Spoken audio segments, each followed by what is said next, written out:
Montaigne, les essais, adresse au lecteur. C'est ici un livre de bonne foi, lecteur. Il t'avertit, dès l'entrée, que je ne m'y suis proposé aucune fin, que domestique et privée. Je n'y ai eu nulle considération de ton service, ni de ma gloire. Mes forces ne sont pas capables d'un tel dessein.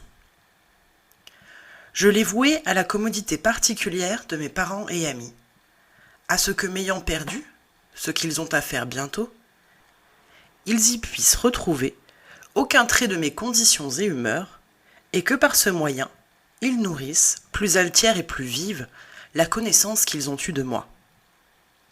Si c'eût été pour rechercher la faveur du monde, je me fusse mieux paré et me présenterais en une marche étudiée. Je veux qu'on m'y voie en ma façon simple, naturelle et ordinaire, sans contention et artifice, car c'est moi que je peins. Mes défauts s'y liront au vif, et ma forme naïve autant que la révérence publique me l'a permis.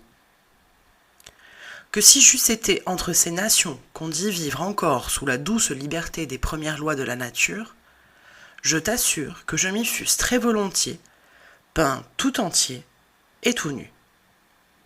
Ainsi, lecteur, je suis moi-même la matière de mon livre. Ce n'est pas raison que tu emploies ton loisir en un sujet si frivole et si vain. Adieu donc, de Montaigne, ce 1er de mars 1580.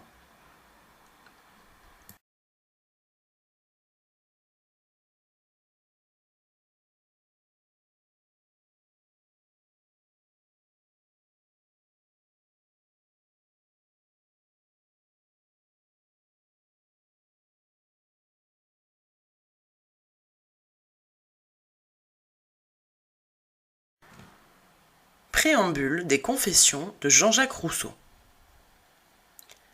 Je forme une entreprise qui n'eut jamais d'exemple et dont l'exécution n'aura point d'imitateur. Je veux montrer à mes semblables un homme dans toute la vérité de la nature. Et cet homme, ce sera moi. Moi seul. Je sens mon cœur et je connais les hommes. Je ne suis fait comme aucun de ceux que j'ai vus. J'ose croire n'être fait comme aucun de ceux qui existent. Si je ne vaux pas mieux, au moins je suis autre. Si la nature a bien ou mal fait de briser le moule dans lequel elle m'a jeté, c'est ce dont on ne peut juger qu'après m'avoir lu. Que la trompette du jugement dernier sonne quand elle voudra, je viendrai, ce livre à la main, me présenter devant le souverain juge. Je dirai hautement : voilà ce que j'ai fait, ce que j'ai pensé, ce que je fus. J'ai dit le bien et le mal avec la même franchise. Je n'ai rien tu de mauvais. Je n'ai rien ajouté de bon. Et même s'il m'est arrivé d'employer quelque ornement indifférent, ce n'a jamais été que pour remplir un vide occasionné par mon défaut de mémoire. J'ai pu supposer vrai ce que je savais avoir pu l'être, jamais ce que je savais faux. Je me suis montré tel que je fus, méprisable et vil quand je l'ai été, bon, généreux, sublime quand je l'ai été. J'ai dévoilé mon intérieur tel que tu l'as vu toi-même, être éternel. Rassemble autour de moi l'innombrable foule de mes semblables, qu'ils écoutent mes confessions, qu'ils gémissent de mes indignités, qu'ils rougissent de mes misères. Que chacun d'eux découvre à son tour son cœur au pied de ton trône avec la même sincérité. Et puis qu'un seul te dise, s'il l'ose, je fus meilleur que cet homme-là.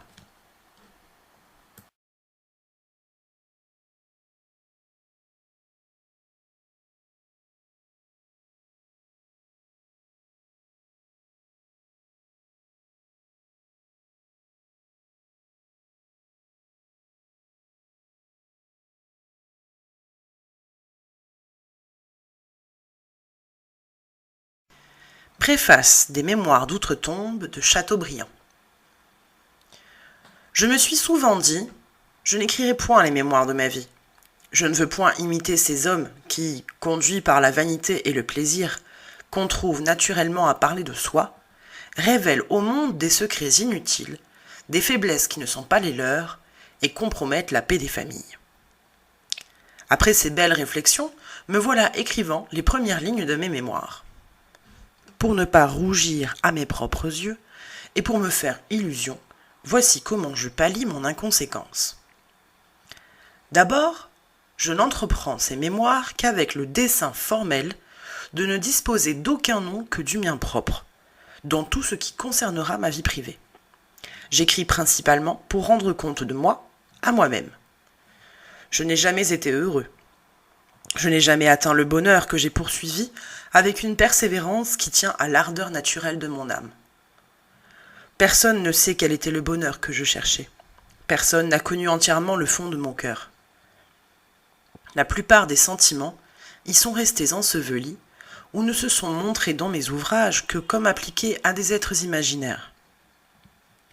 Aujourd'hui que je regrette encore mes chimères sans les poursuivre, que parvenu au sommet de la vie je descends vers la tombe, je veux, avant de mourir, remonter vers mes belles années, expliquer mon inexplicable cœur, voir enfin ce que je pourrais dire lorsque ma plume, sans contrainte, s'abandonnera à tous mes souvenirs. En rentrant au sein de ma famille qui n'est plus, en rappelant des illusions passées, des amitiés évanouies, j'oublierai le monde au milieu duquel je vis et auquel je suis si parfaitement étranger. Ce sera de plus un moyen agréable pour moi d'interrompre des études pénibles. Et quand je me sentirai lasse de tracer des tristes vérités de l'histoire des hommes, je me reposerai en écrivant l'histoire de mes songes.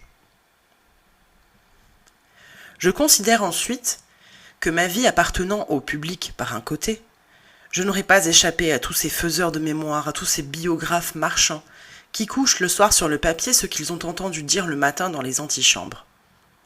J'ai eu des succès littéraires, j'ai attaqué toutes les erreurs de mon temps, j'ai démasqué les hommes, blessé une multitude d'intérêts. Je dois donc bien avoir réuni contre moi la double phalange des ennemis littéraires et politiques. Ils ne manqueront pas de me peindre à leur manière. Et ne l'ont-ils pas déjà fait ? Dans un siècle où le plus grand crime commis ont dû faire naître les haines les plus violentes, dans un siècle corrompu où les bourreaux ont un intérêt à noircir les victimes, où les plus grossières calomnies sont celles que l'on répand avec le plus de légèreté, tout homme qui a joué un rôle dans la société doit, pour la défense de sa mémoire, laisser un monument par lequel on puisse le juger. Mais avec cette idée, je vais me montrer meilleur que je ne suis ? J'en serais peut-être tenté. À présent, je ne le crois pas. Je suis résolu à dire toute la vérité. Comme j'entreprends d'ailleurs l'histoire de mes idées et de mes sentiments plutôt que l'histoire de ma vie, je n'aurai pas autant de raisons de mentir. Au reste, si je me fais illusion sur moi, ce sera de bonne foi, et par cela même on verra encore la vérité au fond de mes préventions personnelles.